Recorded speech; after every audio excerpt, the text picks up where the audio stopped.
महाराष्ट्र विधानसभा चुनाव के नतीजों पर बड़े सवाल खड़े हो गए हैं और ये सवाल चुनाव आयोग के डेटा से और भी गंभीर होते दिखाई दे रहे हैं।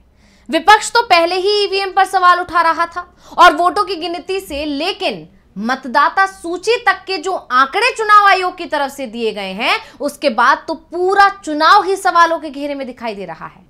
इंडिया गठबंधन की तरफ से मतदाता सूची, मतदान प्रतिशत से लेकर काउंटिंग तक को लेकर चुनाव आयोग से शिकायत की गई है, तो दूसरी तरफ शिवसेना यूबीटी ने दावा किया है कि चुनाव आयोग ने पूरे वोट गिने ही नहीं है और परिणाम घोषित कर दिए। ऐसे में अब चुनाव आयोग पर सभी की नजरें हैं कि वो क्या जवाब देता है। महाराष्ट्र चुनाव के नतीजों पर उठे सवालों को लेकर ही आज हम अपनी स्पेशल रिपोर्ट में करेंगे बात। नमस्कार, मैं हूं अंशिता। महाराष्ट्र विधानसभा चुनाव के नतीजे सवालों में हैं। पहला सवाल तो चुनावों में डाले गए वोट और गिने गए वोटों में जो अंतर है उसको लेकर ही उठ रहा है। शिवसेना यूबीटी सांसद प्रियंका चतुर्वेदी ने दावा किया है कि 95 सीटों पर वोटों की गिनती और ईवीएम में डाले गए वोटों में अंतर सामने आया है। और सबसे बड़ी बात तो यह है कि 76 सीटों पर जितने वोट डाले गए हैं उससे कम वोट गिने गए हैं, जिसके बाद ये सवाल उठ रहे हैं कि क्या चुनाव आयोग ने पूरे वोट गिने बिना ही चुनाव परिणाम घोषित कर दिए।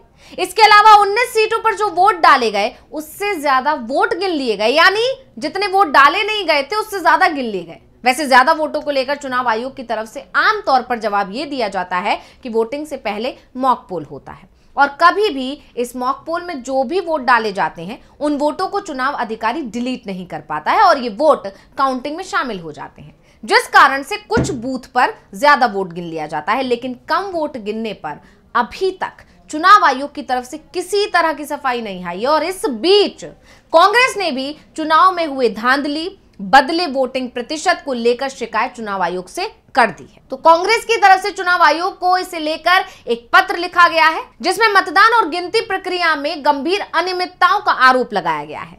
कांग्रेस ने चुनाव आयोग से इस मामले में व्यक्तिगत सुनवाई की मांग भी की है। तो कांग्रेस ने अपने पत्र में क्या आरोप लगाए हैं वो हम आपको बता देते हैं।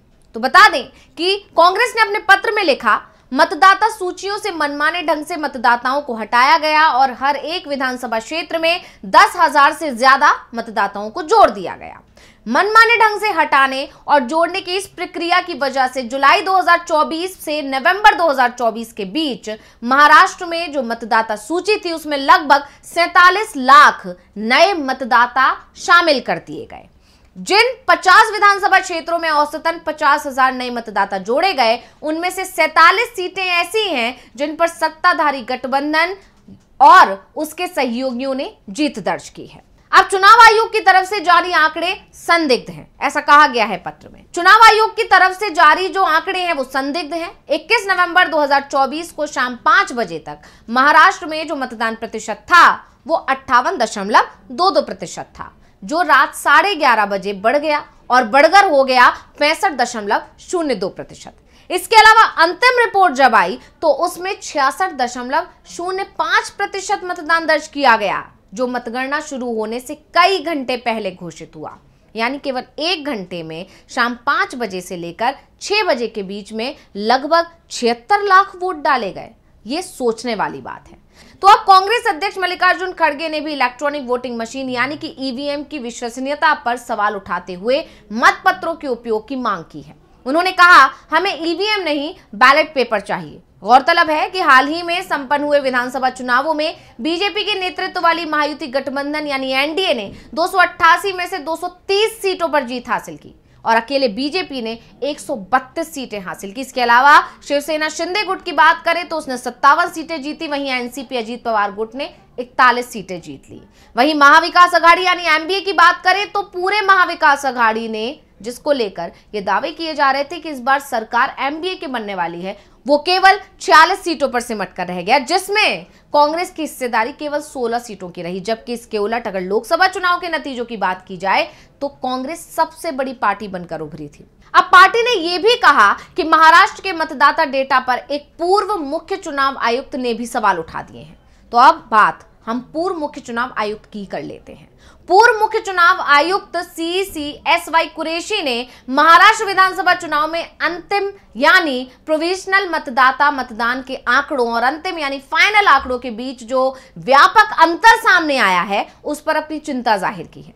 2010 से 2012 के बीच में मुख्य चुनाव आयुक्त रहे SY कुरैशी ने कहा कि मतदाता मतदान के आंकड़े रियल टाइम में दर्ज किए जाते हैं और इसमें इतना बड़ा अंतर चिंताजनक है। कुरैशी आगे कहते हैं कि ये निश्चित रूप से मुझे चिंतित करता है। ये आंकड़े रियल टाइम में अपडेट किए जाते हैं। जब हम वोट देने जाते हैं तो फॉर्म 17A होता है और पीठासीन अधिकारी हमारी उपस्थिति यानी अटेंडेंस दर्ज करते हैं। दिन के अंत में यानी कि आखिर में फॉर्म 17C भरा जाता है जिसमें दिन भर की पूरी घटना दर्ज होती है। इसे भरने और उम्मीदवारों के एजेंटों के हस्ताक्षर लेने के बाद ही पीठासीन अधिकारी घर जाते हैं। फॉर्म 17C में प्रत्येक मतदान केंद्र पर डाले गए वोटों की संख्या दर्ज होती है। ये उसी दिन तैयार किया गया रियल टाइम का डेटा है। फिर अगले दिन डेटा कैसे बदल सकता है, ये मेरी समझ से परे है। इस मुद्दे का जवाब चुनाव आयोग को देना चाहिए और उसे स्पष्ट करना चाहिए। जिस तरह से देश भर में संदेह फैल रहा है, अगर ये हर किसी के दिमाग में बैठ जाए तो पूरी व्यवस्था पर भरोसा नहीं किया जा सकेगा। अब सवाल ये भी उठ रहा है कि अब ये मामला उठाया क्यों जा रहा है। तो ये मामला क्यों उठाया जा रहा है इसे भी समझ लेते हैं। 19 अक्टूबर 2024 को महाविकास अघाड़ी गठबंधन यानी MBA की तरफ से चुनाव आयोग को लिखा गया कि बीजेपी बड़े पैमाने पर मतदाता सूची में धोखाधड़ी कर रही है, जिसमें प्रत्येक निर्वाचन क्षेत्र में MBA समर्थकों के 10,000 वोटों को हटाने का बीजेपी का लक्ष्य है। चुनाव आयोग को यह भी बताया गया कि भाजपा हटाए जा रहे 10,000 नामों को छिपाने के लिए 10,000 फर्जी मतदाताओं को भी जोड़ रही है। MBA को संदेह था कि लोकसभा चुनाव के बाद मतदाता सूची से उसके लगभग 30 लाख समर्थक हटाए जा सकते हैं और इसका असर लोकसभा से विधानसभा चुनाव में MBA के 3 मुख्य दलों को मिले वोटों पर दिखाई भी दिया। लोकसभा चुनाव में MBA को 2,50,10,000 वोट मिले थे, जो विधानसभा में घटकर 2,17,30,000 रह गए, यानी 32,80,000 वोट घट गए। क्या ये संयोग है? महाराष्ट्र में 2019 के लोकसभा चुनाव से 2024 के लोकसभा चुनाव तक 5 साल में केवल 37 लाख मतदाताओं की वृद्धि हुई थी, लेकिन लोकसभा चुनाव के 5 महीने बाद विधानसभा चुनाव के समय कुल मतदाताओं की संख्या में 47 लाख की वृद्धि हुई है। लोकसभा चुनाव में भाजपा गठबंधन के 3 मुख्य दलों के वोट 67,70,000 बढ़ गए। क्या यह मानना गलत होगा कि भाजपा के वोटों के इजाफे में 47 लाख नए मतदाताओं का प्रमुख योगदान है? बीजेपी गठबंधन की जीत में लाड़की बहना योजना को बड़ा कारण बताया गया है। इस योजना में महिलाओं को प्रति माह 1,500 दिए जा रहे हैं। सर्वेक्षणों में इस योजना के कारण महायुति के 2 से 3% वोट बढ़ने का अनुमान था। विधानसभा चुनाव में कुल 6,30,00,000 वोटरों ने मतदान किया था। 3% प्रभाव का मतलब होता है करीब 20 लाख वोट। अगर कोई महायुति के 67,70,000 वोटों की बढ़त से 47 लाख नए मतदाताओं को हटा देता है तो बढ़त 20,70,000 होती है। ये अद्भुत संयोग है। कांग्रेस और शिवसेना UBT को लोकसभा चुनाव की तुलना में विधानसभा चुनाव का कुल 47,10,000 वोट कम हुए हैं। लोकसभा चुनाव के बाद जोड़े गए नए वोटर की संख्या 47 लाख है। ये अद्भुत संयोग है। अब महाराष्ट्र में NDA सत्ता में तो आ गई, लेकिन अभी तक सरकार का गठन नहीं कर पाई है और इसी बीच अब खबर आ रही है कि शिंदे बीजेपी के साथ कोई बड़ा खेल कर सकते हैं और अगर शिंदे ने कोई बड़ा खेल किया तो ये तय माना जा रहा है कि बीजेपी के हाथ से BMC निकल जाएगी। तो अब जिस तरह से कांग्रेस ने बीजेपी को और NDA सरकार को घेरने की कोशिश की है, चुनाव आयोग में शिकायत की, अब सभी की निगाहें चुनाव आयोग के जवाब पर टिकी हुई हैं कि क्या इस बार भी चुनाव आयोग का जो जवाब आएगा वो हरियाणा चुनाव के नतीजों को लेकर जो चुनाव आयोग का जवाब था उसी तरह होगा, या फिर चुनाव आयोग इस बार कुछ सही तरीके से इस मामले को गंभीरता से लेते हुए कोई एक्शन लेगा। क्योंकि हरियाणा चुनाव के बाद जो चुनाव आयोग का जो रिप्लाई आया था उसको देखकर कांग्रेस का ये आरोप था कि ये पूरी तरह से ऐसा लग रहा है जैसे बीजेपी के दफ्तर में बैठकर ही जवाब लिखा गया हो।